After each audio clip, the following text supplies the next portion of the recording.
सांगत होते की काही लोकांनी आमदारांनी आजच्या मिटिंगला तुम्ही येऊ नये यासाठी सुद्धा काही दमदाटी केली.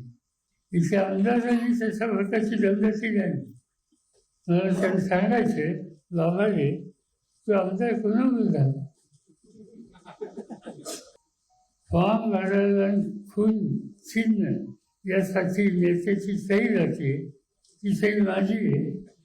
त्याच पक्षाच्या त्याच विचाराच्या कार्यकर्त्यांनी जे तुम्हाला निवडून आणण्याच्यासाठी रावले घाम गाळला, आज त्यांना तुम्ही दमदाटी करता. माझी विनंती आहे, एकदा दमदाटी दिली तर वास. पुन्हा असं काही केलं तर सरळ थोडा म्हणतात त्यांना. पवार आहे ती एक गोष्ट झाली तर गोड बोलतो पण काटा काढल्याशिवाय राहत नाही.